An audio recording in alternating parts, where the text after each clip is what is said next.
Dr. Vishal Saxena, right? And he has earned his MD Pathology from Armed Forces Medical College, University of Pune, India. And he has served as an Assistant Dean of Academics and Student Affairs of American University of Barbados, as well as Chair course director of Department of Pathology. Prior to that, he was a professor in the Department of Pathology at a medical University of the America, St. Kitts and Nevis, West Indies. He has a vast global teaching and a clinical practice and administrative experience spanning more than 2 decades across many continents.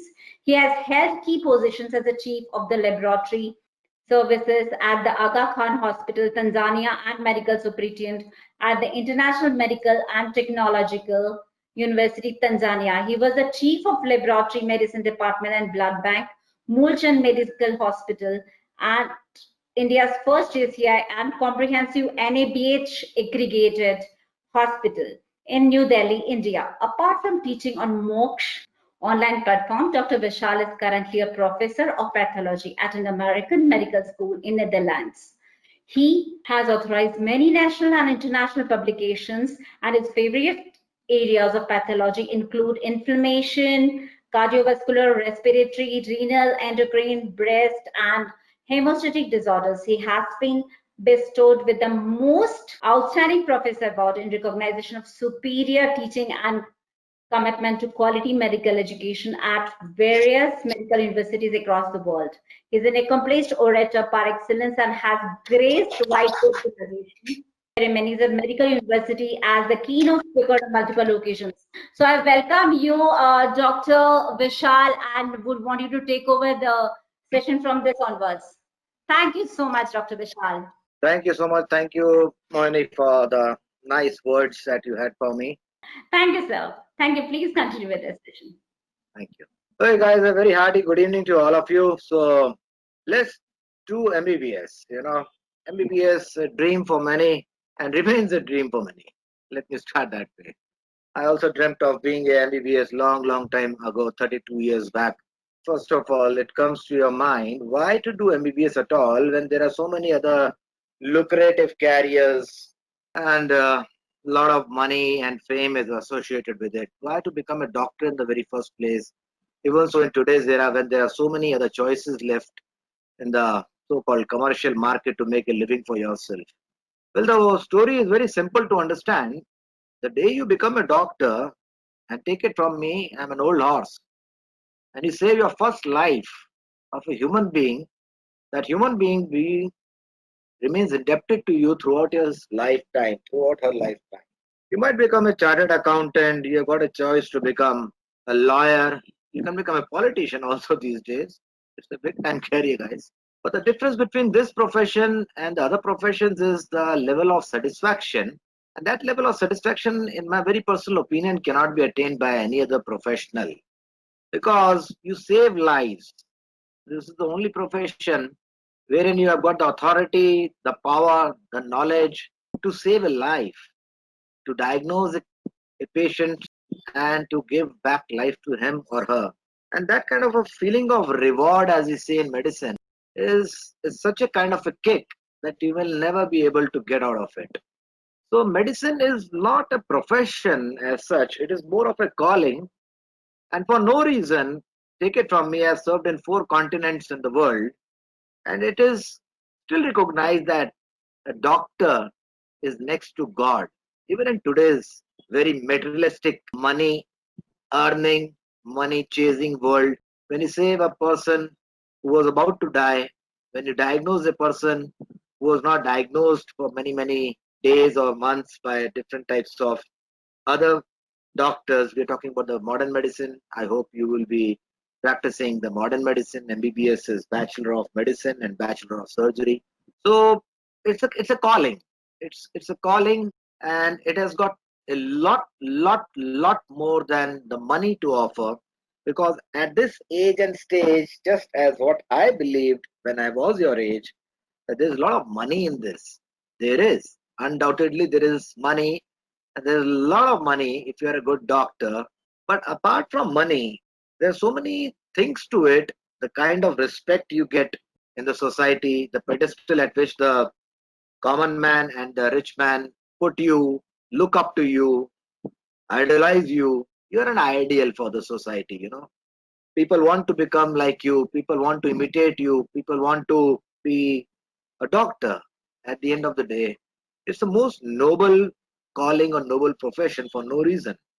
That a patient will disrobe in front of you at your one indication. The patient will give his or her body in your hands. Do whatever, doc, save me, save my life.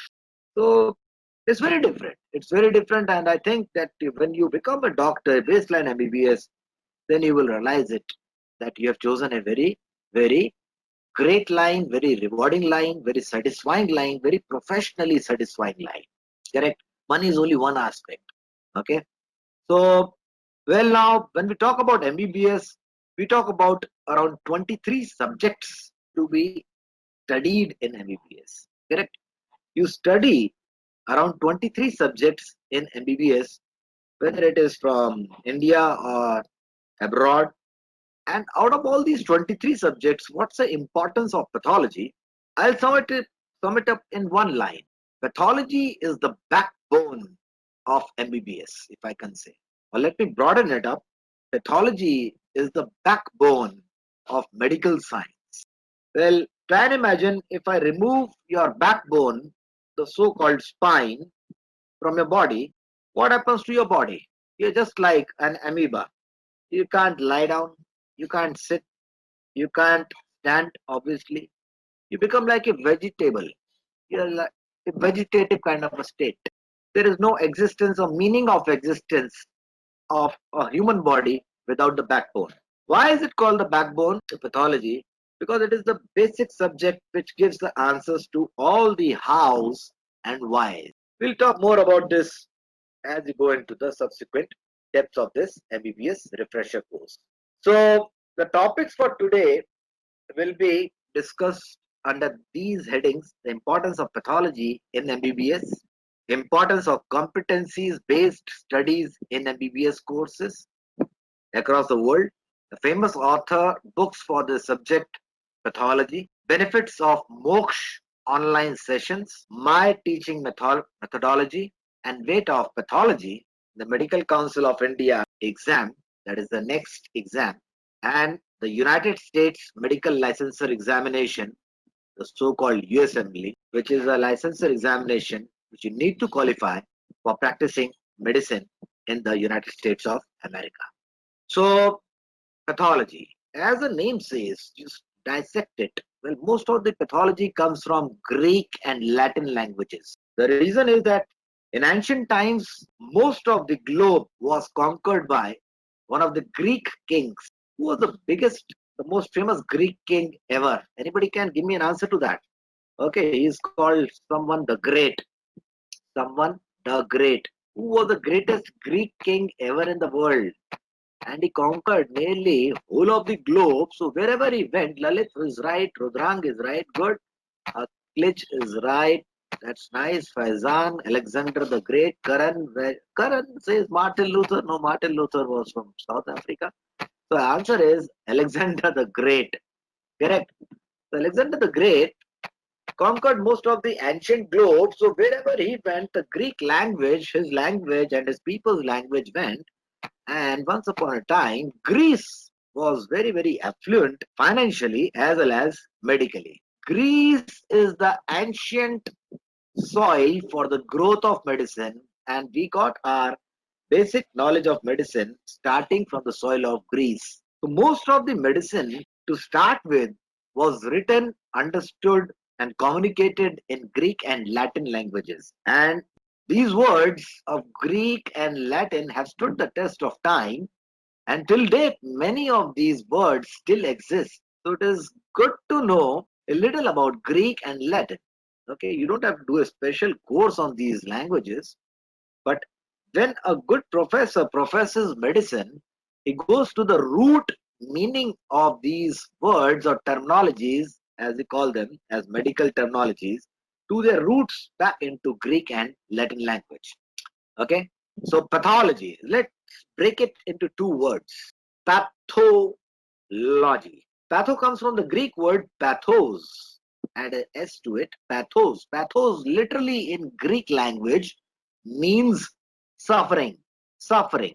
And logy in Greek language means study. So together it is called study of suffering. Well, guys, you want to be MBBS, you want to be treating humans, correct? So it is study of human suffering. Basically, pathology literally means study of human suffering. It will tell you what causes this diseases or what is the cause of this disease, what is the story between the cause and the manifestations in a patient's body, what is the storyline, and what happens in the human body at the level of the cells. You see, the father of modern cellular pathology, Sir von Ludwig Rudolf Virchow, an Austrian citizen, for the first time around 450 years back, told the world that whatever happens in a patient's body, in a human's body, as a disease manifestation, that change has already occurred initially or previously at the level of the cells. You see the irony of life whenever such a great kind of a man comes onto the earth and just says the opposite of what the whole world believes in one tone, he suffers himself. The man was ridiculed, laughed upon, later tortured, and he died. The king of that area of Austria killed him, saying that this is not possible. Till 450 years back, the thinking was like this. It was very absurd if you think of it today. You got this disease, Johnny. Why? Because you're not a good chap. You got this disease, Rita. Why? Because you're not obeying your parents. You are a sinner. That's why you are dying because of this disease process. You are a liar. That's why you are dying of this disease process. You are a cheat. You've done bad acts in your life. That's why God is punishing you. That was the thinking, not very really back into time, only 450 years back. Well, let me tell you, very interesting fact. Medical science is the youngest science in today's date. Youngest science in today's date is medical science. And if you look at it, the pace or the speed at which the medical science has progressed in these last 450 or 500 odd years is amazingly high as compared to so many other sciences in the world. So it is a very dynamic branch. And once you become a doctor, remember, you have to study throughout your life up to your grave, because there is a lot of information which is getting changed, lot of drugs which are getting replaced, lot of concepts which are getting modified, lot of theories which are getting outdated. So you have to be abreast with your knowledge on a daily basis. So when you become a doc, you will realize whether you like it or not, and hopefully you will like it, because most of us are trained during our MBBS days to slog, to really slog very hard, to burn the midnight oil. Being a doctor or becoming a doctor and then being a doctor or a successful doctor is not a cakewalk, guys. You have to develop the habit of studying on a regular basis. You have to love what you do. Otherwise, medicine can become burdening. So you need to be very clear in your mind that if I have to be a doc, I have to be loving medicine as a subject so that you enjoy doing medicine. Okay. So coming back to pathology, pathology is the most logical branch of medicine. Most logical. Johnny comes into your office. We call it office in the United States of America, and we call it a chamber or a cabin in Southeast Asia, wherein India lies. Okay. So when a patient walks up to you and says, doc, I've got headache. So why Johnny has headache? How is it possible to explain the headache in Johnny's head? Why is he suffering from headache? What is the story behind his headache? What makes his head ache?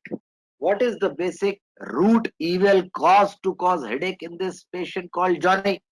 So whenever the why comes up in medicine, why? Why this is occurring? How this is occurring? What is the logic behind it? How to explain it? All these answers come from pathology. Before pathology, you have to do in the first year of MBBS what is called as the triple ABC: anatomy, physiology, and biochemistry. Okay, replace the B with the P. So, anatomy, physiology, and biochemistry, these are the very, very basic sciences. Anatomy will tell you the parts of the body, internal parts of the body, external parts of the body, the gross, what you can look from your naked eye with your naked eye, anatomy of your body, anatomy of the human body, what is the structure of the human body at the cellular level also. That will be taught in biochemistry. What are the reactions occurring in the human body so that it is living, it is happy, it is healthy, it is surviving on its own autonomously. All those biochemical reactions will be taught in biochemistry. Those are magical reactions, and most of them are catalyzed by something called as an enzyme. You must have read in your 11th, 12th. Had there been no enzyme, there would have been no human life. If you remove an enzyme, reactions will take place for years to occur, and we don't have that much of time for that reaction to occur. Man will die, woman will die. Physiology will tell you the physiological reactions. What are the physiological components which make up a human body, a human structure? So, anatomy, physiology, and biochemistry are the most basic medical sciences which will be taught in the first year. And in the second year will come pathology and its sister branches called microbiology, molecular biology, molecular pathology, and so many other branches of pathology. But the mother subject or the main subject in your second year will be pathology, along with another major subject called pharmacology. Pharmacology, you will read the drugs, you will study the drugs. What are the kind of drugs and what are the mechanism of action? How do they act on what cell, what way to cure a disease, to treat a disease. So basically, what is pathology? It is a cocktail, a very, very interesting cocktail. If you know what is a cocktail, correct? Cocktail of all the basic medical sciences like anatomy, physiology, biochemistry, microbiology, immunology, serology, and so many others. It's a perfect cocktail. And take it from me, guys. Until and unless you come to your second year and start doing pathology or learning pathology, you will always have this question in your mind: why I am so going deep into the structure of human body and anatomy? Why I am going so deep into these mundane, boring? I'm going to be a doc. I'm going to see a human being. I'm not going to be a basic medical scientist running with tubes here and there. What is the use of doing all this? What is the use of doing these biochemical reactions in a biochemical laboratory? I'm not going to do this. I've done enough of this in my 12th and 11th and 12th. I want to cure a patient. I will see a human being. I will give him medicine. He will get cured. And that's what I'm going to do throughout my life. So all those confused kind of questions and scenarios will come to a logical end, and you'll start appreciating the importance of learning anatomy, learning physiology, and learning biochemistry when you start learning pathology in the second year. Because pathology will make it look wow. That is the reason that I learned this in anatomy. That was the reason that I was taught this in physiology. Oh, now I understand what is the importance of this concept of biochemistry in a live human being who is coming to my office. You understand? So, pathology, when you start learning in the second year of MBBS, you start enjoying medicine. Take it from me. Because everything starts making sense, everything starts falling in place. All your boredom of anatomy, physiology, and biochemistry, the idea that I'm wasting my time, what am I doing out here? Doctors treat patients, doctor do surgeries, doctor give drugs, doctor do treatment, doctor cure, doctor goes to the intensive care unit, saves the life. What am I doing here? I'm just taking a dead body and cutting it. What will I gain out of it? I'm just going to a lab and doing some kind of reactions with my test tubes. Different colors are there of the reagents. All this will start making a lot of sense when you start learning or reading or studying pathology. That will be the turning point when you start thinking like a doctor. When you start thinking like a doctor, before that, you are thinking as a scientist, if I can say so. Okay, you're doing things which are looking quite mundane, quite out of place. And when you start doing pathology, then you start applying all those basic working knowledge of anatomy, of physiology, and biochemistry, and that perfect cocktail is called pathology. If a human being is normal, his structure is normal, his body is normal, normal anatomy. His reactions, physiological as well as biochemical reactions are normal. You will learn in first year normal anatomy. You learn in first year normal physiology. You will learn in first year normal biochemistry. You will learn everything which is normal. But you don't see individuals in hospitals who are so-called healthy, so-called normal, happy individuals. No, hospital is a sick place. Only sick come there. Only ill come here. Only distressed people walk in. Make sense? So when you have learned the normal anatomy, normal physiology, and normal biochemistry, when you know your normal, then only you can appreciate the abnormal. So abnormal pathology, abnormal physiology, abnormal anatomy, abnormal physiology, abnormal biochemistry is equal to pathology. Pathology is the study of human suffering.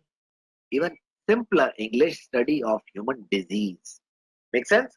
So whatever is normal anatomy becomes abnormal anatomy, normal physiology becomes abnormal physiology, normal biochemistry becomes abnormal biochemistry. All those things together we call pathology.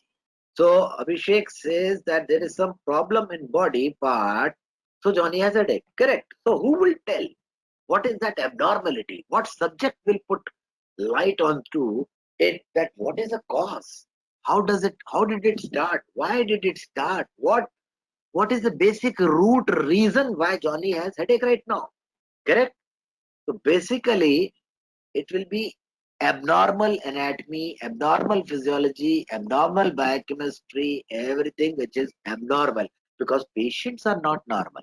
Patients are abnormal people, and we have to take them from abnormal back to normal.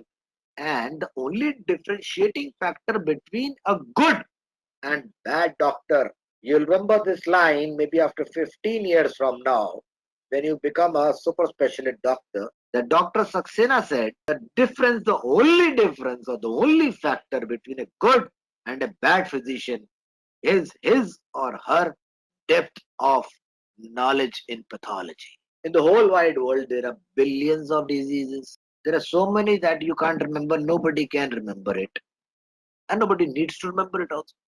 But pathology is very, very, very concise.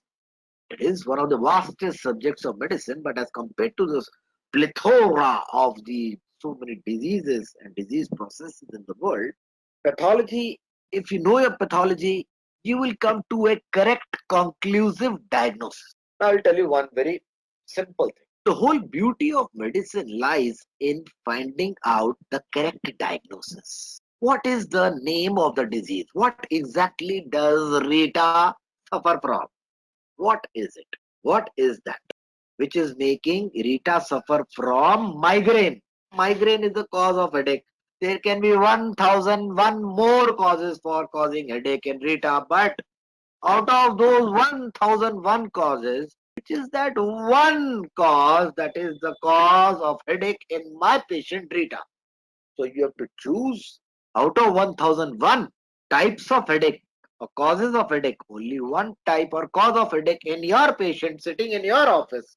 And what subject has to be really very strong to come from boiled down from 1001 to one correct conclusive diagnosis, only pathology will be able to tell you. So a person or an individual or a doctor who has got a sound base in pathology will be a good doctor. Whether you become a plastic surgeon or a neurosurgeon, or you become a neurologist, or you become a psychiatrist, whatever specialty you choose, please keep in mind pathology is life. Now tell me, guys, all of you are around 15, 16, 17, 18, correct? Life. Dr. Is it all? Yes, please. Dr. Vishalia, there are some questions from the students. I'd like to just mention them to you.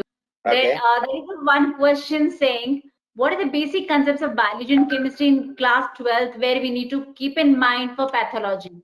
That this is a question which asked by Siddharth Nandi. Okay. Well, now, Siddharth, you need to remember all the biology and all chemistry. Now, let me be more kind and specific to you. Remember all of the biology because biology, bio means life, logy means study, study of life. Biology is very, very important, and the maximum you remember, it is better for you. As far as chemistry is concerned, you've got two broad categories of chemistry in class 12, organic chemistry and inorganic chemistry. Correct? Well, I will say you need to remember the organic chemistry more than the inorganic chemistry, first statement. And second statement, you can remember the working type of chemistry. You need not remember exactly everything what you have to remember for your class 12th exam. Biology, because it is a basic ingredient. For example, if I want to make butter chicken, make sense?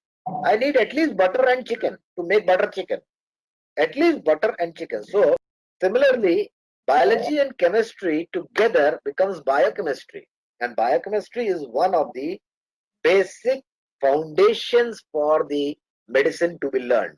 How deeply you need to remember, I will say maybe 50-60% of it is going to be applied. And if you've got good marks, good grading in your biology and chemistry, that will be very, very helpful in your first year to at least help you in learning the biochemistry. Because biochemistry is a amalgamation, a cocktail, a mixture of biology and chemistry put together. Does that answer your question? Yeah, there is one more question coming up from Pratiksha. Thank you so much, in fact, sir. So that is saying thank you to you. But there is Thank you. one question coming from Pratiksha stating that if our organic chemistry is not strong, then will it be very tough during the MBBS? If what is not so very strong? Organic chemistry. No, no, no, not really. Seriously, Okay, not really. and so there is one more question coming from Saloni Shah stating that what is the difference between a pathology and a microbiology? Okay. Now, pathology is the mother of two other subjects which have sort of branched out of pathology. Pathology is like a mother, okay, and it has got two daughters. And try to understand like this: pathology is the mother. Mother came before the children, and the two daughters of pathology are microbiology and biochemistry. There was a time in the late 1970s when there was only pathology, and every aspect like microbe organisms, microbe world, microorganisms, microbiology was a part of pathology. The biochemical reactions in human body were also a part of pathology. But with the advent and advancement of medical science so much, microbiology and biochemistry became so large that they branched out of the mother called pathology. So pathology is basically the whole cocktail of everything, I've got a little of anatomy, physiology, biochemistry, microbiology, immunology, serology, so many things will come in. But So there is microbiology, so, sorry to interrupt. There is one question saying that Sai Soti, that is a pharmacology also related to pathology? well, every good question, Yeah. you see, Johnny is one. He will just come with his whole body, correct? The patient will just walk into your office. So every subject of medicine is connected to every subject. I call them different dots which you need to connect. Different subjects, different disciplines are there in MBBS. I told you 23 are there. If you can connect one discipline, one subject of MBBS, another subject of MBBS to another subject of MBBS to another subject of MBBS, you'll be a good doctor. It is all about connecting the different dots or different subjects of MBBS. Those who can do it faster and smarter will be good doctors. Those who fail to connect these subjects together, they fail as doctors. Correct?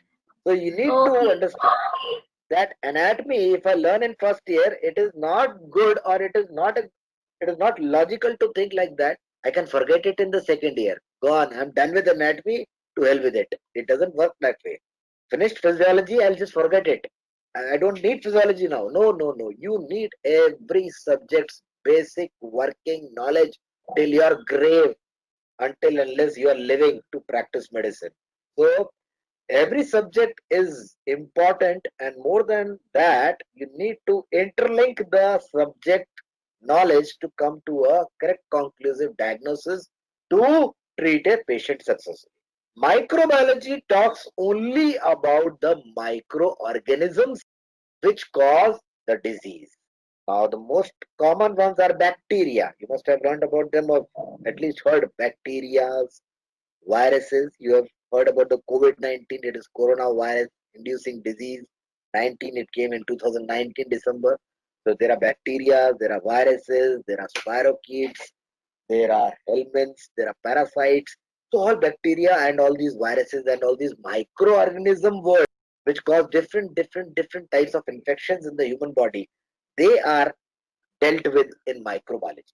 Microbiology will teach you about microorganisms. The organisms which are micro, they cannot be seen with naked eye. So you have to use your microscope to have a look at them. Only micro thing. All the microorganisms will be taught to you. What is the kind of microorganism? What is the disease it is causing? How it is causing the disease? Why this patient is behaving like this? What was there in this particular microorganism to cause this manifestation in this way? Why this was caused in this all microbe world, microbiology. Pathology is mother. You see, mother. So pathology is a huge cocktail. It will have a little of an abnormal anatomy. Why this patient's anatomy is like that? Why this child is born with 6 fingers? Hrithik Roshan, okay, 6 fingers, 6 digits. Why? That will come from pathology. Anatomy is abnormal, correct? Physiology is abnormal. Biochemistry abnormal. Microbiology is also there, and all many other subjects are there. So it's a cocktail of all these sciences which will be dealt in pathology. So pathology is a large picture, out of which one of these smaller pictures making a large picture called pathology is microbiology, is biochemistry, is anatomy, physiology, all abnormal. Pathology means abnormal. Pathology means patient. Pathology means disease. Pathology means problem. Does that answer your question? Yes, sir. Thank you. They are all saying thank you to you, Pratiksha, Saloni, and Thank Raisha. you. Right, sir. So there is one more question I would just like to bring to your notice. Yeah. This question is asking about exactly that. Can we get masters in diagnosing after MBBS exactly? Can you get masters in? Master, yeah.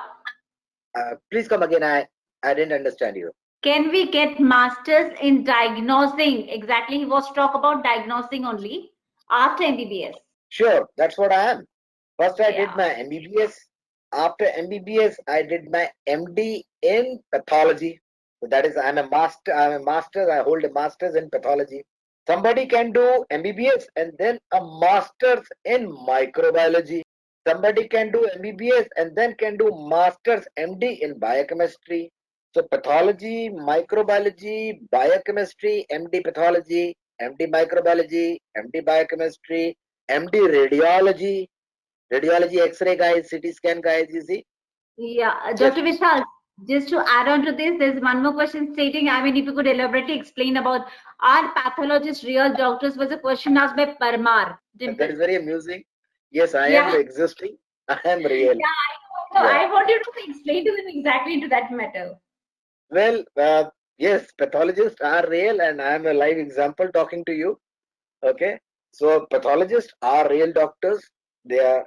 They are. In fact, if I can boast and boast rightfully, pathologists are the only doctors out of all so many different types of specialists and consultants and super specialists and super consultants who give the correct, exact, conclusive diagnosis in your patient. I will have the last word always. The physicians, the surgeons, they are having clinical suspicion. Johnny has headache. Radiologist will say, okay, I see some kind of a mass, a growth in Johnny's brain when I do a magnetic resonance imaging. Is it cancer growing in Johnny's head? You never know because he's just seen a photograph. You see, just a photograph. Photograph can be deceptive, isn't it? So, what a pathologist will do, I'm giving you an example. He will take a little chip out of that. Okay, he will take out a real life chip out of that growth growing in patient's brain.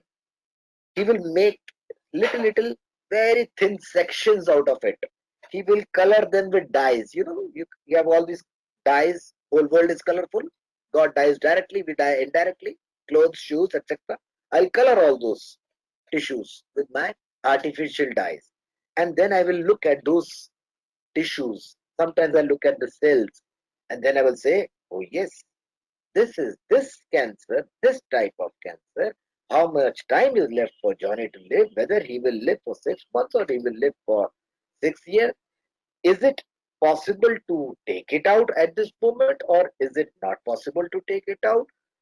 What is the outcome finally? Will he be, even after taking out, will he be having a normal life or not? So pathologists are really real doctors. In fact, pathologists are doctor's doctor. I'm a doctor's doctor.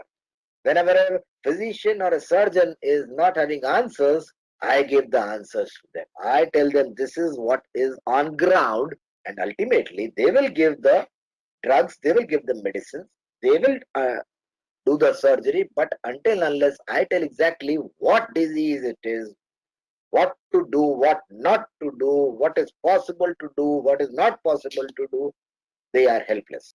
Pathologists are real, really real. Any other questions? They're not relevant questions right now. You can proceed further. I'll tell you in case in between if there are some. Okay, guys. Yeah, keep on interacting. There is nothing like an illogical or a stupid question in life. Make sense? Never ever. If you don't ask today, tomorrow you will be asking a patient, and that will be suicidal. Okay. The patients today's patient is much more smarter. So you have to be over smart to outsmart them. Correct? Somebody is asking me, sir, at present you study for how many hours? I sleep only 3 to 7 for last 25 years. I sleep only 3 to 7 for last 25 years. So maybe that solves your question. So I study obviously. So what should be our revision schedule after first year to retain everything learned? Well, medicine is all about repetition, guys. Medicine never came easy to anyone. Medicine will never come easy to anyone. First of all, love medicine and then do it one time, do it second time, third time it will stick to you, fourth time you'll remember for your lifetime. So remember this word, repetition is the key to success in medicine. You will not learn it the whole thing in first go. Keep on repeating it, the material, if you repeat it again and again, so you will understand it more. Correct? My routine as a student was very hectic. I was all time topper, first MBBS through final MBBS, MD gold medal, fellowship gold medal. So repetition and hard work, guys. Hard work. There's no shortcut in medicine, at least. There's no there's no shortcut. You have to burn the midnight oil. Correct? Okay, I think I should go further. So please remember another thing. Whether you like it or hate it, pathology cannot be escaped. You can't escape pathology if you want to be a doctor. You just cannot. Well, we are talking about importance of pathology in MBBS. Let me say importance of pathology in a doctor's life. Up till grave.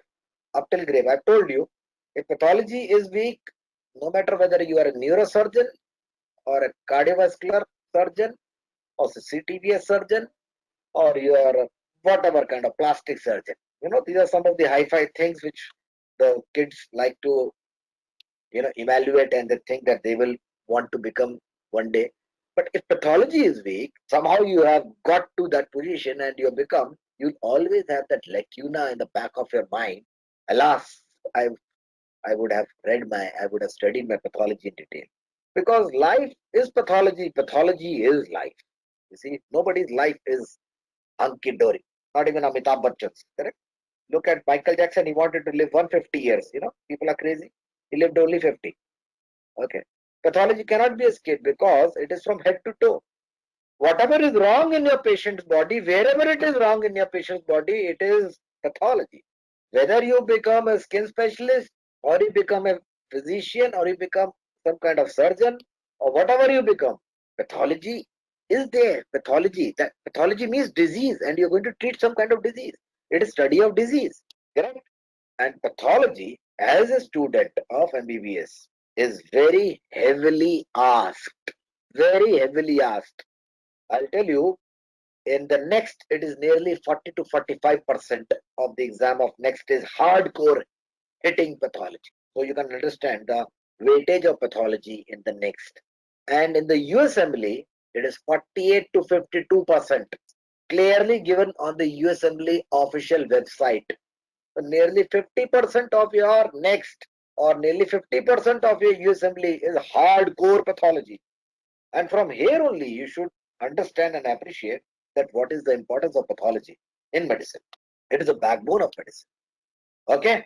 So now let's talk about the importance of competencies based study in MBBS course. Well, now the MCI has slightly, I will say, lately realized India this competency based undergraduate curriculum, basically what is referred to as MBBS, for the Indian medical graduates was announced by MCI from 2019. Well, the United States of America recognized it 40 years back, guys. 40. Can you take it? So why this competency based study is there, and what is the importance? Because you see, people realized that, as I was saying, there's no point just dissecting or opening up a dead body and looking inside for full first year, or just doing biochemical reactions or physiological reactions in your laboratories.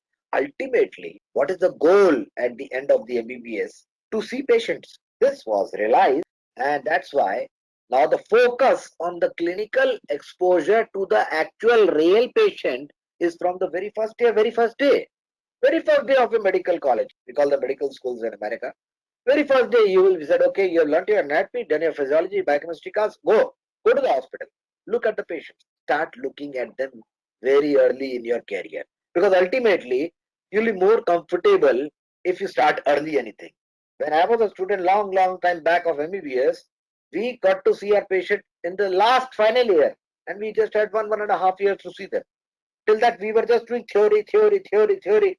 It was not interesting. It was very illogical. But now today we have realized that clinical exposure, directly go and meet a patient, doesn't make sense to you, doesn't make sense to patient also. There's not much of difference between you and the patient's knowledge at the level of first year MBBS, but at least that exposure has started, that interest is generated in a would-be doctor. He will at least ask something from the patient. Patient will say something, so you start early.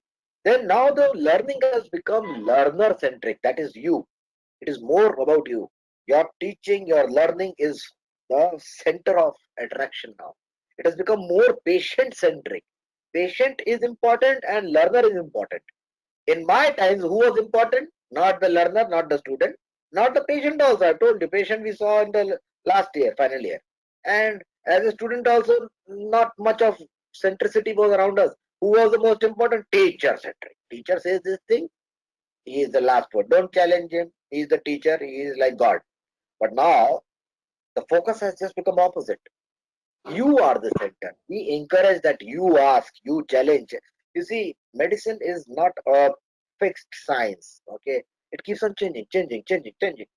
Very rapidly moving, rapidly changing, rapidly erasing, rapidly developing, rapidly, amazingly increasing.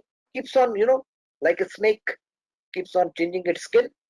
Medicine keeps on changing very rapidly. So now we have realized that the student is more important, patient is more important rather than me as a teacher. So it is more of you now being given importance and rightly being given importance. This is the most Dr. important thing. Vishal, Yeah. yeah. Yeah. There are some two, three questions which are coming up and they're wanting to know exactly. First question was by Ajay Khushwa stating that what is glomerular filtration and renal blood flow? Okay, glomerular filtration and renal blood flow. Good. They're interconnected. Now, glomerulus is the basic filtering part of the human body which is present in the kidney. Everybody must be having some basic knowledge that one of the major functions of the two kidneys we have is to make urine. Makes sense? Urine is made by kidney, stored in bladder, and then thrown out through the urethra. Makes sense? So please remember, who makes the urine? The kidneys make the urine. One of the principal functions of kidney is to make urine. There are many other functions, we are not going there. Okay. Now, which part of the kidney actually makes the urine? First thing is, broadly speaking, who makes the urine? Kidneys make the urine. Which part of the kidney makes the urine? Which part of the kidney makes the urine? Answer is glomerulus. So glomerulus is what? It is a tuft. tuft is a better English word for ball. BLL, cricket ball, IPL. So tuft of capillaries. Now I will try to tell you, okay, have you ever seen a golf ball? It has got little pits on its surface. Try and imagine, or just take a cricket ball and make little billions and trillions and holes, little holes in a cricket ball. Now, when you look at it, it's a glomerulus. Blood goes here, there, everywhere. We live on blood because blood carries hemoglobin, and hemoglobin is binding to oxygen, and we are surviving on oxygen. Very simple English. Correct. So blood goes to the kidney also. Kidney is also one of the organs. There are two kidneys. When blood goes inside the kidney, it goes inside this filter. It is like a filter. You have filter in your houses, correct? Water filter. So this is the filter. What goes? Blood goes into the filter. Blood goes. Which part of blood goes? Liquid part of blood goes, which is called plasma. And what comes out of this filter? I have put plasma, the liquid part of the blood. And what comes out the other end? Urine comes out. So this is glomerular filtration. And renal blood flow basically means the amount of blood which is going to the kidney. Okay. Please let me tell you very interestingly, kidneys need the maximum percentage of blood going inside them to live. 25% of the blood being pumped out of the heart goes to kidney. If you don't give 25% of blood to kidney, kidneys will be compromised. There will be kidney pathology, so-called renal pathology. Correct? Does that solve your question? Yes, sir. Hello? Thank you so much. Yeah. So it solves the question and she's thankful to you. There's one more question which is stating that exactly what is pathology lab by Parmar Dimple. What is pathology lab? Good question. Yeah. Okay. Yeah. Now it's a huge question actually. Well, there are many types of pathology or branches of pathology. Now, for example, let me put it very simple. You see, Albert Einstein's statement, one of my favorite. If you can't explain a concept to a 5-year-old, you yourself do not know it well enough. I'll tell you, when my kids were 5 and 6, I've got a son and a daughter. I used to teach them pathology, and they know most of the cell injury and inflammation, the two fundamentals of basic pathology. I'm telling you, you can debate with them. They debate with me. And they are now only 13 and 14 years old. So, very simply, I will tell you. Johnny walks into your office. Johnny is having fever. That you can see with your thermometer. Very nice. You are a very clever doctor, very well read, educated, smart. Now, I will tell you, when you read the Bible of medical science, the so called Harrison, you will hear about it later or sooner. You will come to know there are 1001 types of fever in this world. Everybody pops in a paracetamol. Makes sense? Isn't it? You got fever, mama will come. Okay, take paracetamol, go to sleep. Makes sense? Any kind of pain, okay, take paracetamol, go to sleep.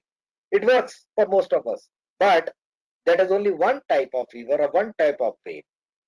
It is the most common one, which is solved by paracetamol, but there can be 1000 other causes of fever or pain. So, what is the exact cause of that fever?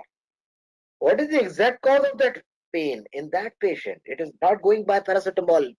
It is not going. It just doesn't go away. I don't have anything to prove that what is it. The proof that this fever is because of this pathology, this pain is because of this root cause, will come from the laboratory. What I will do most of the times, you must have also gone as little kids to the lab. What do they take from you? They take blood from your vein or sometimes artery, very rarely vein, very rarely artery, some mostly veins. They'll take blood sample. And when I take your blood sample, I can test many parameters of the lab, the so-called lab parameters. Okay, I can check so many things in your lab, in your blood. I can take your urine, a drop of urine you give me, one drop of urine, and I'll tell you your total health, top to bottom, head to toe. A not so very good pathologist will just tell you about the functioning of kidney, but I will tell you many things apart from kidney. It's just a drop of blood. You give me any other specimen. There are so many specimens Right, which you right. can. I think Joanna must have got a question to her answer that like she was asking, are there so many diseases? And she also wanted to know exactly. Tell us some tips about how to study pathology as such. Well, first study anatomy, first study biochemistry, first study physiology. Study them really well. When you know the normal, abnormal will be a cakewalk. That's what I keep on saying. First, you should know what is normal to appreciate abnormal. The problem in pathology comes when the students take it very easy in the first year to learn these anatomy, physiology, and biochemistry. If the base is not good, how will the building come up nicely? First, learn the normal anatomy, normal physiology, normal biochemistry very seriously, sincerely. This question will pop again and again in your mind. I'm telling you, you have all gone through the same grill. Why am I learning this? What am I going to achieve from this? It is so boring. It doesn't make sense to me. I'm going to see patients. What is this test tube thing I'm doing day and night? What I am going to do with this? Learn them. It will all start making sense when you come to pathology. If you have done these three subjects, take it from me very seriously, nicely, got good grades, and then pathology will be just abnormal, abnormal, abnormal of these three subjects. You'll take it very fast. You'll catch it very fast. Right, sir. Thank you so much, sir, for the same. And there is one more question coming up from Ajay Kushwa. I hope, like it is stating that what is the tissue proteins and body fluids? Okay. Now, body fluids can be many. Body fluids, let's start. The most common body fluid in you, me, every human being is blood. 5 liters, 5.5 liters in you and me adults. Okay, females are slightly lesser, males are slightly more. So, blood is a body fluid. Then in the brain, we have got the cerebrospinal fluid, correct? Eh? Then in the males, you've got semen, which has got the sperms. In the females, you've got the vaginal fluid. Makes sense? Then you've got the urine and diarrhea. Diarrhea basically means loose, semi-composed, uncomposed stools, diarrheal fluid. So there can be many, many types of body fluids. So these are all body fluids. And in different types of clinical scenarios, clinical diseases, I can take a body fluid from you and do some lab parameters on it, and I can give you a correct diagnosis. So that is about the body fluids. Correct? The most common body fluid to be taken in the lab for coming to a diagnosis is basically blood. Then coming to tissue proteins. Now, there can be many kinds of tissues, okay, and there can be many types of tissue proteins. Most of these tissue proteins are abnormal at a level of the cell, and we can make a diagnosis or come to a correct diagnosis by using either these tissue proteins as markers of certain diseases. If this tissue protein is abnormal, this is the disease. For example, the tumor markers, also called cancer markers, there are at least 500,000 tumor markers in the world for different types of tumors or cancers. So tissue proteins can be used as tumor markers. If this tissue protein tumor marker is positive, this is the cancer in this patient. If this is the tumor marker positive, this is the cancer in this patient. Sometimes some tissue proteins are genetically abnormal. Correct. For example, if you have heard about Marfan syndrome, okay, there's a genetic syndrome called Marfan syndrome. There a tissue protein called fibrillin is abnormal, abnormally structured, so abnormally functioning. Abnormally functioning means the end result, end outcome, the end job of that tissue protein is not being carried out well. So there is a disease called Marfan syndrome. Correct? You must have gone to a circus. Have you ever gone to a circus? Your generation, I don't know. Okay. So in circus, sometimes what you see small dwarfs are there. Dwarfs are small. Most of them are suffering from another genetic syndrome called Ehlers-Danlos syndrome. You don't have to go into details. Okay, some kind of syndrome is there. Why they remain dwarfs? Why didn't they grow properly? Because there was a defect in a tissue protein called collagen. So tissue proteins, if they are abnormally structured, they will not function properly. If they are abnormally structured, sometimes they can lead and become cancers. That's the importance, and I can measure, I can diagnose many diseases looking at the tissue protein, marking them as a tumor marker, and coming to a correct conclusive diagnosis. Does that answer your question? Yes, sir. Yes, sir. So there is one question which Sonali has been constantly asking about, that which author Yeah. book should we refer for a competitive preparation in pathology as such? Well, if I talk about the USMLE or even the next, If you ask me about the textbook, the Bible of pathology worldwide, even in today's date, and it has stood the test of time for last 60 years, is Robbins. Robbins. Robbins. Robbins is the basic thing. Robbins and Cotran, basis of pathology. 10th edition is there, the current edition. Now, Robbins and Cotran, basic, BASIC of pathology is also there. And there is something called as pocket Robbins. So in a lighter vein, we call the Robbins and Cotran basis, BASIS of pathology, Papa pathology. Basic of pathology is called Mama pathology. And pocket Robbins, which you can put in your pocket comfortably, is called baby pathology. So Papa, Mama, baby.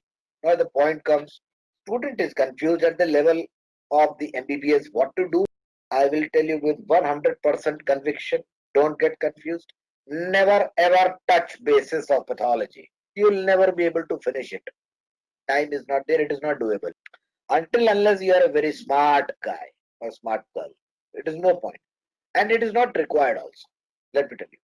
Just do Robbins and Cotran basic of pathology. That is the Mama pathology. Okay, just do basic of pathology.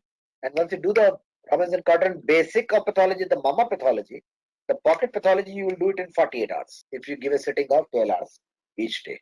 Correct? 12 hours, continuous sitting. Guys, start sitting. Sitting is to be given in medicine, especially at the level of MBBS. 23 subjects in 4.5 years. 1 year is this thing. 5 years now they made MBBS.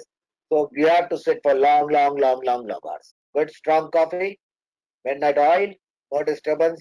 I'm going to be a good dog. Studying is important. Long hours of studying are important.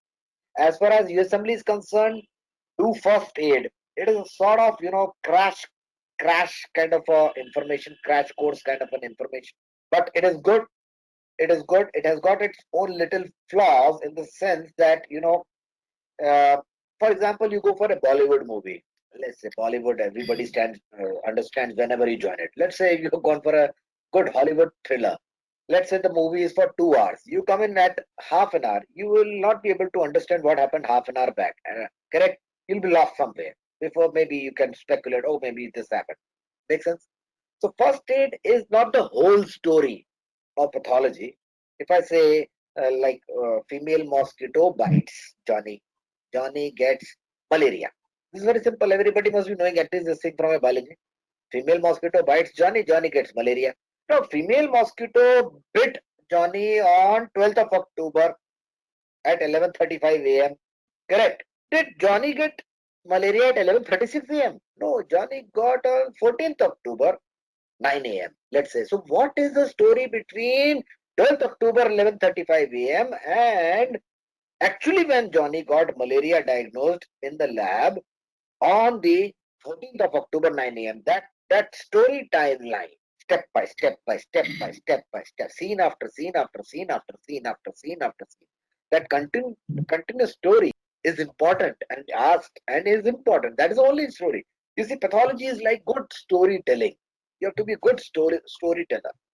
This is a story. You don't have to mug up pathology. Never try to do rote kind of thing with pathology. Rote learning will not help because pathology is so simple, so lucid, so interesting. It is like your mother telling a story for 2 times, 3 times, 4 times. You tell her back the story. It is a story. Very logical story, very interesting story. If taught well, learned well, you don't have to mug it up. So first aid problem is what? The only problem what I find in first aid for assembly is that it takes away little scenes. First scene, second scene gone, third scene gone, fourth scene, fifth scene, sixth scene, seventh, eighth gone, ninth gone, 10th, 11th, 12th gone, last scene directly. So first aid is good, but before doing first aid, do Robbins and Cotran basic of pathology. Once you have done the whole scenario, 1, 2, 3, 4, up to 15 scenes, then when you pick up this book, which is very doable, which is very favorite, let me tell you, for assembly especially, people are really crazy. They keep it like the pillow. Okay, they sleep with it. Okay, they swear by it because it is very high yield pathology. It is a meat of pathology, at least for assembly. But it will start making sense once you do the basic of pathology.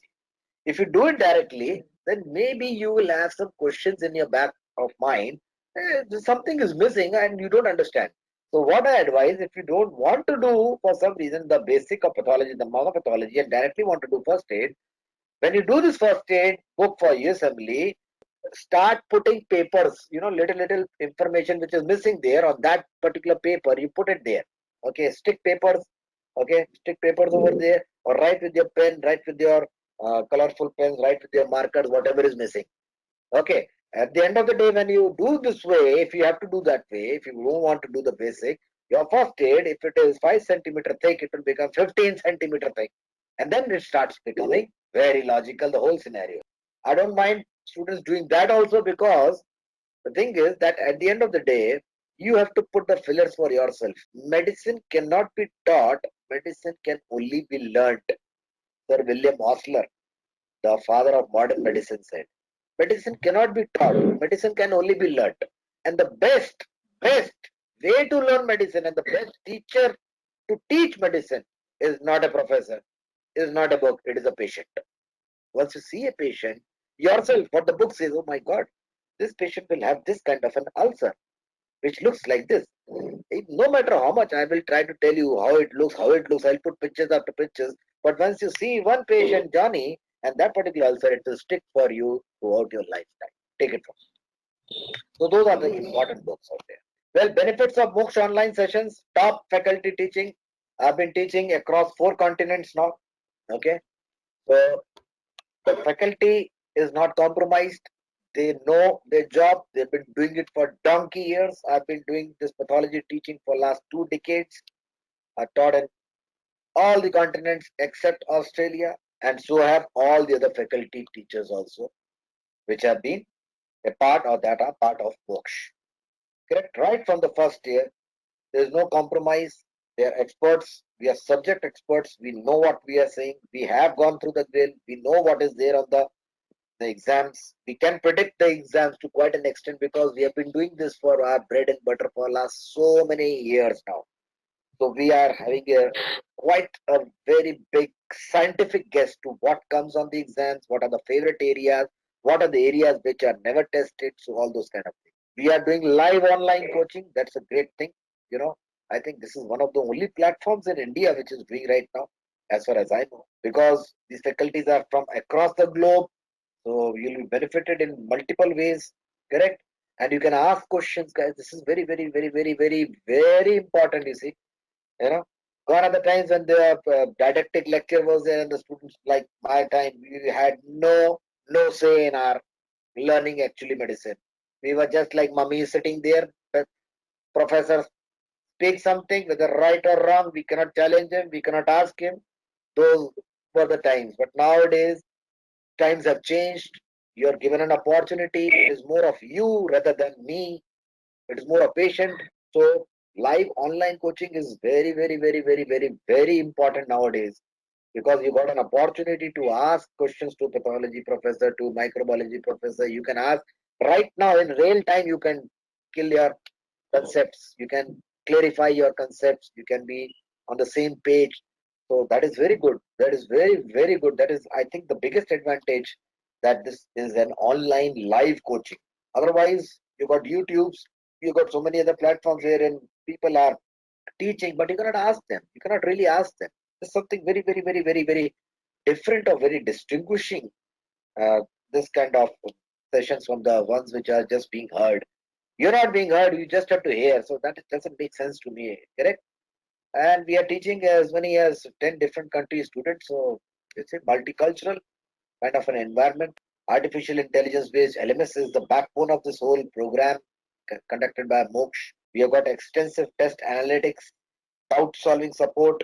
I'll just say about myself, even beyond the hours where I teach, I will just teach you maybe for 2 hours in one session. Obviously, we'll do multiple sessions one after the other.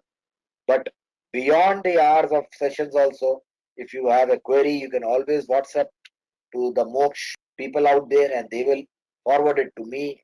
And within no time, at least I know for myself, within no time I will give you back your answer. This is very important. Yeah, Dr. Vishal. In fact, I think the students must have got a complete introduction about the subject as a pathology and why it is an important backbone into MBBS, right? But there is one last tip which I would like to want you to give it to the students. That is, how can we memorize or keep in mind all 5 year courses of MBBS to get a best in the next exam? This is a common question which has been asked by many of the students. Good. Answer is right here. Repetition of concepts. You see, MBBS is the vastest professional course in the entire world. I repeat again, guys, this is in Guinness Book of World Record. You can check it out. MBBS of India. India MBBS is slightly different from China, Russia. There are so many other countries giving MBBS. Europe. India's MBBS is the vastest professional course in the world. So don't try to first of all, memorize it illogically. If you are like a parrot wanting to memorize medicine without any logic, you will fail miserably. I'm telling you. Medicine cannot be, I call it mugging at top. It's not like a, you cannot just rote learning. No, no way, it will never work. It has never worked because you are going to deal with humans, not cockroaches. You understand? It's a very serious kind of a profession if you look at it. It is very challenging, serious, alarmingly alert person wanted in this position of it being a doctor. You cannot play with a human's life. You understand? So please get the concepts. Conceptual knowledge is important. And I've told you, first time when you read a concept, you will get only 20%. Second time you read it, maybe 40%. Third time you read it, maybe 60%. Last time in your life before dying, you read it. The same concept, one single concept, 80%. More than 80%, nobody knows. So it is ever growing. If you know only 80% also, you are the best doctor in the world. So repetition is the key to success in medicine. The more you keep on repeating it, the more you will have in depth of what is being spoken about. Try to understand the subjects. Don't try to rote memorize the subject. It doesn't work that way. It will not work that way. It will never work. If you're not able to understand it, it's okay. Read it again. Read it second time, third time, not understanding. Ask your professor. Ask your peer. I'll tell you one more interesting thing. I've been very deep into medical education, you see. So one of my articles has proven that if there is a concept which is difficult concept and not being understood by maximum of the students by the professor teaching, the best way to learn that subject is to interact with your peers. You understand? Because that peer, that colleague, that fellow batchmate is at the same level of thinking, understanding, learning as you are by and large. I have gone very high. I'm a very senior student of medicine. What I think is that is like a cakewalk for you to understand. Maybe you don't think. You understand? So if Johnny and Rita are in the class and it's a difficult concept for them to understand it from professor, they have repeatedly asked him, he has told, but still they don't get it.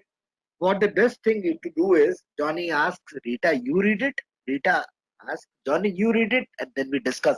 Peer discussion is far more successful many a times in learning, understanding difficult concepts as compared to a professor's teaching. So these things are important. Debate. Encourage debate among yourself. Don't take it lying down. Professor says, and we just challenge the professor. Why? How? Doesn't make sense, sir. Still doesn't make, it is not looking logical. What you say doesn't match with what we think. If you do this kind of interactive learning in medicine, you will be better off as a doctor instead of just taking it on a platter from the professor. That I said this is parrot, you say this is parrot. Challenge, maybe it's a dove. So please remember, repetition of concepts, discussion amongst yourself, thoughtfully learning it, understandingly learning it is important. Just rote memorization, you maybe somebody is like a parrot, you will learn the whole thing. But the application of that thing, the application of what you have learned will not be so successful. And that will be the cause of the failure of a doctor. Please remember, repetition is very important. Repetition. You'll be amazed yourself. First time you have read it, Doesn't make sense at all. You know what? uh, It is like a movie you have seen in Chinese language, if I can say. I can't understand what is happening. Second time is little understand. Third time, wow! You will pick up your phone and say, you know, this is something which I just missed. This was amazing. I got it now. Fourth time you'll never get it 100%. Nobody has got it because medicine is ever growing. I've told you the weightage of your subject pathology. It is nearly 50%, guys. Whether you like it or not, it is going to be there. You can't escape it. Any other questions? Or who is Johnny? Johnny is a fictitious patient who has been there with me for last 20 years of my teaching. So just take it in a lighter way. Johnny is one of my patients, I just fictitious character. Any Actually, more? I think the students must have got a huge information regarding the subject, how important it is in MBBS, a real bone to backbone to study MBBS and proceed further. But there is one last question with Harshal Kamble stating that, sir, what about genetics? Is it important? How important is that into MBBS? Well, very good question. Genetics, it is one of the youngest branches of medical science. Well, in today's era, I will say it is increasingly becoming important because many of the disorders or diseases, what we learnt and what we were taught around 30, 40 years back, were not having a genetic linkage proven. Now, many diseases have got a proven genetic background or genetic history is important. So, it is increasingly getting more and more important. Let me tell you by a very simple example.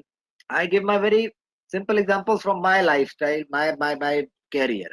When I was a student of MBBS, let's say the Robbins basis, the Papa pathology, was around 8 centimeters. Example, now because of this genetic information coming in so much huge amount, this 8 centimeter Papa pathology, if it was 8 centimeter, hypothetically, it has become 12 centimeter. So let me put you that genetics has increased by leaps and bounds, and it is important nowadays. There is a lot of weightage on the genetic questions in the MBBS nowadays, in the USMLE. It is important. It is important. It wasn't at all important, if I can say so, ruthlessly when I was a student 30 years back. But today, genetics cannot be escaped. Genetic pathology is important because now we have discovered a lot of genes, lot of problem with the genes, lot of mutations in the genes, lot of genetics is understood now as compared to around 30, 40 years back. So genetics has become really very important. You you cannot escape genetics. Yes. Any other question? Yeah, most of the students like Joina, Aditi, Pratiksha, all are very thankful to you, and they're saying that it was a very interesting session out of all the ones. But there is one question again coming up from one particularly student with Pratiksha Dubey stating that if our basics are not clear from 12th syllabus, will it affect our MBBS? Well, as I told you, if the basics are not clear, MBBS gives you long time to restart again, if I can say so. You see, if your basics of 11th and 12th are not clear, then how do you get the MBBS course? You understand? You understand? If the stepping stone is not very solid, it is difficult to get on the board to start the MBBS in the first place. Let's say somehow you got into the MBBS course, even though your 11th and 12th was weak. Let's say that you are in the MBBS course. It will be difficult for you. There is no doubt about it because your basic foundation is not good. Correct? But at the same point of time, MBBS, when an MBBS, take it as a golden opportunity that even though I did not perform well in my 11th and 12th, this is a lifetime opportunity given to me by the Almighty to prove my worth again. It will be difficult. I don't mince my words.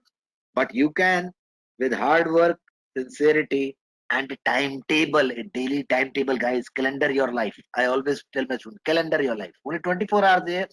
For Trump also, for Modi also, for Milkha Singh, it was also 24 hours, and for you and me is also 24 hours. But successful people calendar their life. You can achieve good grades. There is no doubt about it. MBBS is done successfully, betterfully, with better marks, better grades by people, by students who hog hard. I use the word hog.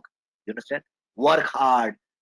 MBBS is more of working smart, working long, working hard, which will make a difference as compared to somebody who's very smart, very intellectually balanced guy, but does not work hard. MBBS, his grades will be can be lower than you. MBBS is a long course, voluminous course, vast course, and there is a great opportunity for you to restart even though you are weak. So there's no need to be discouraged. What has gone, past is gone. Past is gone, nobody can rewind it. Correct? But you can always pull up your socks and you have the chance to prove your worth. Right, sir. So Harsha Kamble, Joyna Joseph, all are finding a session very interesting, and they said it is a very informative session. And there is one, and everybody is very thankful to you, like Pratiksha Parmar. But one final question stating from Bharat Teji, that how you balance your work and life to end up with. I mean, finally, when you're telling that this is so working hard and all that. So, can you just Good, put a brief words into that good. exactly? So you see, I will tell you my life, if I can say so. I have never worked in my life. I'm telling you literally. If you see my statement of teaching philosophy, statement of treating philosophy, treating patients and teaching medicine to students or treating patients in my life, I have never literally worked in my life. I've just got lot of name, lot of fame, lot of money. Went around 93 countries, guys. Can you beat it? Modi has gone only 58, by the way. You see. Why? Why I say I've never worked in my life? Because I've literally never worked in my life. I really am telling you. I don't know about others. Because I have enjoyed what I do it. I get paid for enjoying it. You see the way I talk? It was 1 hour session. I can talk like this for 5 hours if you enjoy it. I enjoy teaching. I enjoy interacting with patients.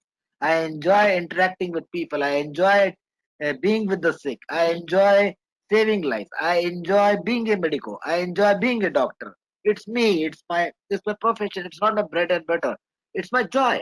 I just get paid in terms of name, fame, fortune, traveling, just for enjoying myself. So you need to enjoy it. If you don't enjoy medicine, it can be really very, very burdening, guys. Because I've seen my seniors, my juniors, my peers going into depressive episodes. There can be times when you have got less of resources financially. There can be times when the pandemics like Corona hits. Correct? The doctors take a back seat. Many doctors go into a shell. No, no, no, no, no. I will also get it. Maybe I will die. There are 500 doctors who have died fighting it in India, and that is only on papers, guys. You understand?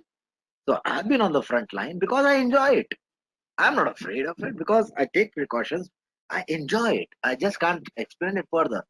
So, if you love medicine, if you love people, if you love interacting with people, if you love curing patients, if you love the concept of saving lives, giving correct diagnosis, making people's lives, I've made more than 3,000 doctors across the globe. 3,000 students are doctors.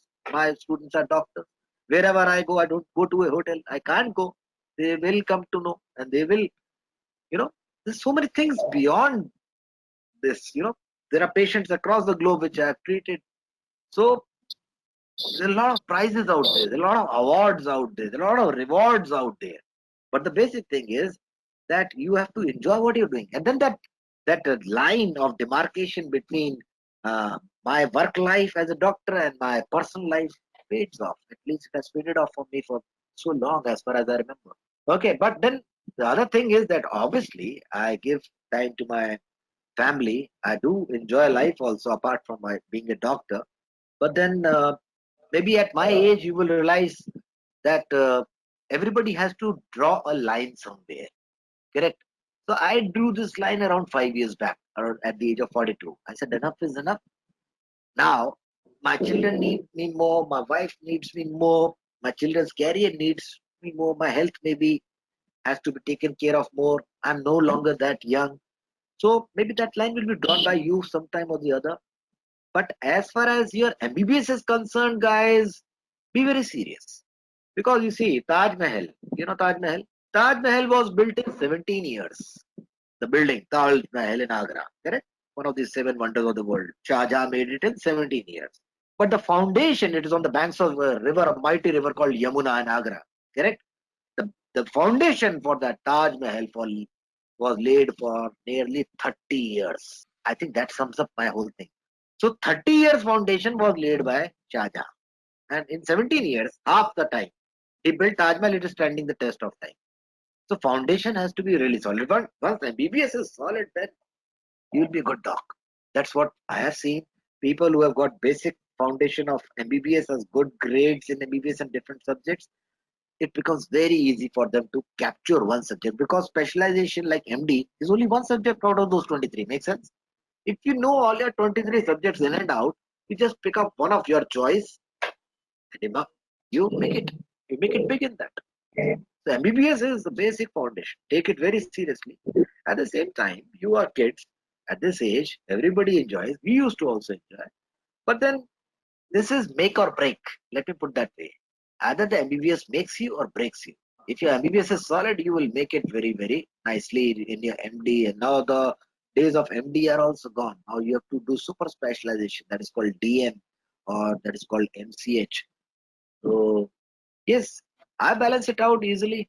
I think you will also balance it out. Everybody will have to eventually because there is no choice given in medicine. Medicine makes it. Very true, sir. Garima Duhan is saying great words, sir. And there is Sonali Kumar who is saying that you're really motivating, sir. Thank you. And I hope I'll also enjoy my profession like you. So, Thank you so much. Thank you, guys. yeah. So I suppose the students who have been really aspiring to be doctors, one thing in mind that you have to really work hard and for the welfare of for the welfare of the humankind, like how they are bringing a great change in human life, a real angels who have been warriors during this Corona times also. And Dr. Vishal happy to tell you. So get inspired, work hard, and do well. Right, sir. And most of the students are saying thank you so much, sir. They enjoyed the session a lot. And Thank you. thanks for, Thank you so much. Thank you for your patient hearing. Thank you so much. yeah, yeah. So thank you so much, sir. Thank you to be on the board and giving such a wonderful exposure to the subject, sir. Thank you so much. Thank you.